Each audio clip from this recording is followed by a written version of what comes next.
Les oppositions vont-elles se mettre d'accord pour faire tomber le gouvernement Barnier plus tôt que prévu? C'est une des questions qu'on va se poser. On vous la pose d'ailleurs sur les réseaux sociaux de Sud Radio. Et on a donné la parole aujourd'hui à des représentants des deux oppositions.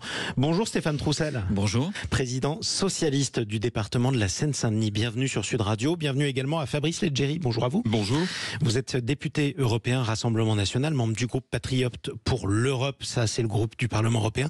Je précise pour ceux à qui votre nom dit déjà quelque chose que vous êtes l'un des anciens patrons de Frontex, oui, l'agence européenne des gardes-côtes et gardes-frontières. On va parler des risques de censure de la gauche, ça c'est attendu si jamais le 49.3 est agité, et du RN, c'est un peu moins attendu, mais ça pourrait arriver, vous nous le direz Fabrice Leggeri, on va en parler dans un instant. Avant ça, j'aimerais qu'on revienne sur le sujet qui nous occupait sur Sud Radio, juste avant les informations. Je le rappelle, Benyamin Netanyahou, Premier ministre israélien, visé par un mandat d'arrêt de la Cour pénale internationale. La France a pris acte de cette décision. Très concrètement, si jamais il posait le pied sur le sol français, est-ce qu'il faut l'interpeller? Stéphane Troussel. Écoutez, enfin, la Cour pénale internationale émet un mandat d'arrêt contre Benyamin Netanyahou et son ancien ministre de la Défense. Il était temps. Parce que tous les moyens doivent être entrepris pour faire cesser cette guerre au relent génocidaire. Et donc, bien évidemment que la France devra agir en conséquence, tirer toutes les conséquences de cette décision historique. Et donc, oui, à votre question. Même question précisément pour Fabrice Leggeri pour le Rassemblement National. Alors je voudrais rappeler que le 7 octobre 2023, Israël a été victime d'une attaque terroriste, un véritable pogrom sur le territoire d'Israël, et que Israël a le droit d'exister comme État et a le droit d'exister comme État vivant en sécurité. Donc ça c'est un élément pas la question qui est posée. C'est un élément là, très important. J'y viens. Israël n'a pas ratifié le statut de Rome relatif à la Cour pénale internationale. Donc a priori la Cour pénale internationale n'est pas compétente techniquement pour Israël, et je note d'ailleurs que le porte-parole du Quai d'Orsay hier, donc du ministère des Affaires étrangères français hier, a souligné que cette situation était juridiquement complexe et il n'a pas répondu sur le fond. Oui, mais la France l'a ratifié, ce statut de Rome, donc elle reconnaît la CPI. Donc concrètement... En tout cas, la complexité fait que même les autorités françaises, hier, par la voix du porte-parole du ministère des Affaires étrangères, a dit que la question était juridiquement complexe. Je ne suis pas surpris par la réponse de l'extrême droite, parce que, en particulier de M. Leggeri, qui est toujours...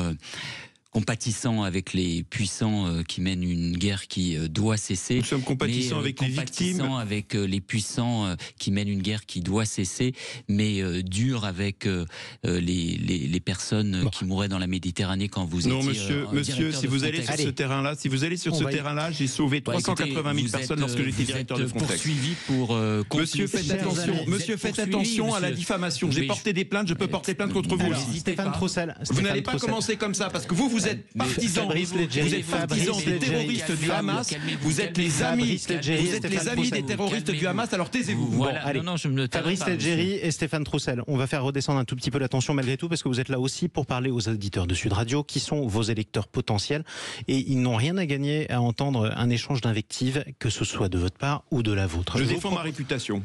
Vous l'avez fait, c'est pour ça qu'on vous l'a... Je n'ai pas de plainte, je n'ai pas de plainte contre moi, monsieur. On n'est pas là pour jouer aussi au jeu des qui peut déposer une plainte. N'allez pas sur ce terrain, monsieur Roussel.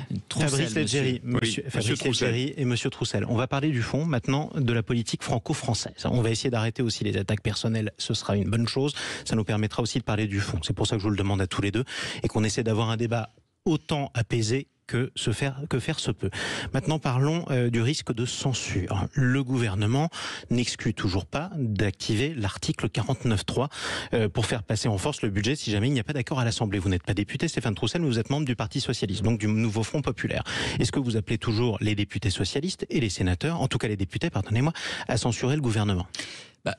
À l'évidence, la gauche déposera une motion de censure si Michel Barnier devait persister dans son refus, comme ça a été le cas en première lecture à l'Assemblée nationale, de toute avancée pour mettre un peu de justice dans ce budget.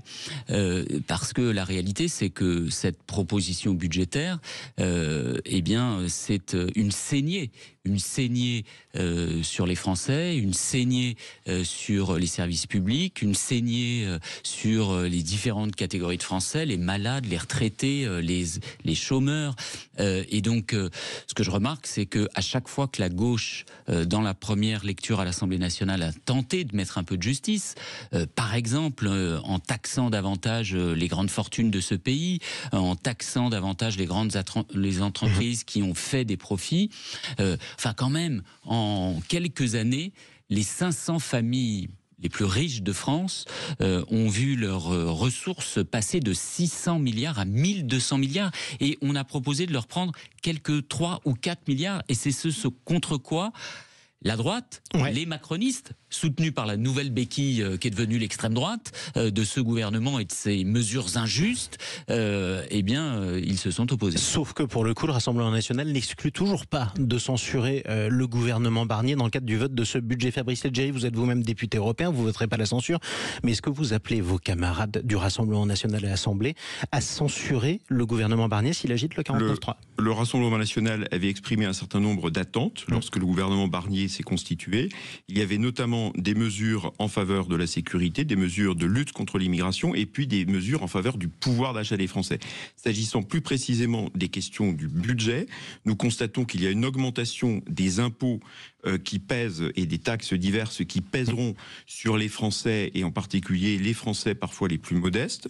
Nous constatons que des impôts vont également frapper les entreprises et donc la capacité de production et donc de développement économique. Donc pour le moment, nous considérons que le gouvernement, la copie du gouvernement n'est pas bonne et donc la censure par le Rassemblement national est possible. Marine Le Pen sera reçue par Michel Barnier lundi prochain. Qu'est-ce qu'elle va lui dire ?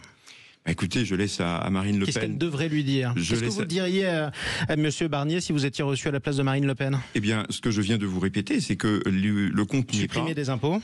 Il faut réorienter la loi de finances de manière à ce qu'il y ait moins de pénalisation des Français, afin qu'il n'y ait moins de pénalisation des entreprises, afin qu'on puisse aussi faire des réformes pour en fait éliminer des dépenses inutiles. Il y en a du côté de l'État, mais on ne voit rien de ce côté-là. Regardez par exemple, une demande très claire, nous avons exprimé le souhait de réduire les dépenses en faveur de l'immigration illégale. Nous constatons que dans la proposition du gouvernement, il y a une augmentation de l'aide médicale d'État aux étrangers en situation illégale. Pour nous, ça n'est pas acceptable. C'est juste un exemple, mais pour nous, la décision du Rassemblement national sera fondée sur l'intérêt des Français, et donc pour le moment, nous ne voyons pas l'intérêt des Français dans ce budget. Stéphane Troussel, est-ce que vous n'avez pas peur d'un choc fiscal, d'un matraquage ? Vous avez appelé à davantage de justice. Il se trouve qu'il y a beaucoup de nouveaux impôts qui ont été votés. Non, mais la réalité, c'est qu'aujourd'hui, dans la version budgétaire qui est proposée par le gouvernement, il y a surtout beaucoup d'impôts et de taxes pour les Français les plus modestes. Et des saignées sur les services publics, des saignées sur le pouvoir d'achat, des saignées dans tout un tas de domaines. Enfin, encore 4000 postes supprimés dans l'éducation nationale, alors que dans des territoires comme le mien, la Seine-Saint-Denis, ou des territoires populaires ruraux, je pense à l'Aisne ou je pense à d'autres territoires, où c'est des saignées, des postes en moins dans l'éducation nationale, des lits en moins à l'hôpital, 3,8 milliards encore en moins sur l'hôpital public. Et à chaque fois que la gauche, justement, a essayé de trouver des recettes sur les plus riches de ce pays, sur les ultra-riches, sur les grandes fortunes, sur les grandes entreprises, eh bien, le gouvernement, la majorité... Si je comprends, et vous allez me dire si je résume bien votre raisonnement, pour vous, il n'y a pas tant d'économies à faire que de nouvelles recettes à trouver. Ah mais écoutez, la réalité de notre équilibre budgétaire aujourd'hui, c'est surtout que les macronistes, durant les 7 années précédentes, ont privé de recettes de plus de 50 milliards par an pour les plus riches de ce pays. Et le problème, c'est que le propos de l'extrême droite, parce que votre débat, c'est est-ce que l'extrême droite va voter la motion de censure, mais enfin, c'est le retournement de veste le plus rapide de l'histoire parlementaire. Voilà qu'il y a une dizaine de jours, l'extrême droite, la béquille qui est devenue l'extrême droite au Parlement, votait systématiquement contre toutes les mesures que la gauche a proposées pour remettre un peu de justice.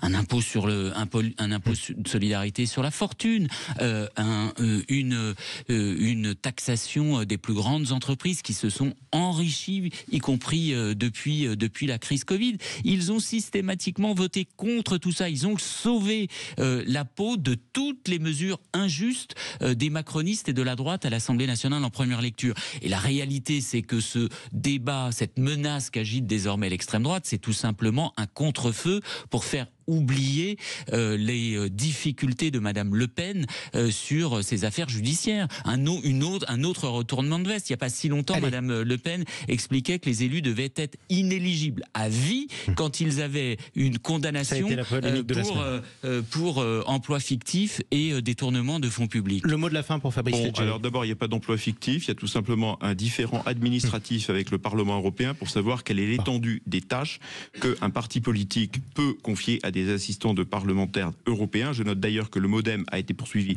pour les mêmes faits et que d'ailleurs des enquêtes et des poursuites sont également en cours ou en préparation contre LFI. Donc c'est la question du mode de fonctionnement des partis politiques en France. Mais revenons sur le fond du débat budgétaire. Le Rassemblement national a toujours été et sera toujours du côté de l'intérêt des Français.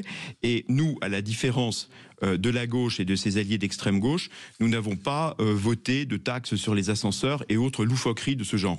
Donc nous sommes pour que les forces vives de la France puissent entreprendre, de ce pays. Que les forces vives, les entreprises puissent ne pas être matraquées fiscalement et que les classes moyennes et les plus modestes des Français puissent également vivre du fruit de leur travail. Eh bien, c'est pas ce que vous avez fait en première lecture. Vous avez été opposé à toutes ces mesures pour mettre un peu de justice. Vous avez fait. Et vous retournez votre veste. Vous avez matraqué les Français.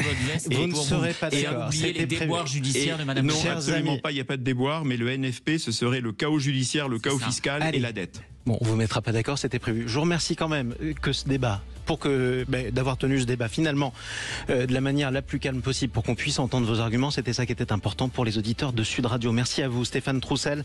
Je rappelle que vous êtes le président socialiste du département de la Seine-Saint-Denis. Merci à vous également, Fabrice Leggeri, député européen du Rassemblement national. À bientôt, l'un et l'autre, sur Sud Radio. Je rappelle, Marine Le Pen sera reçue par Michel Barnier lundi prochain. On verra quelles conditions.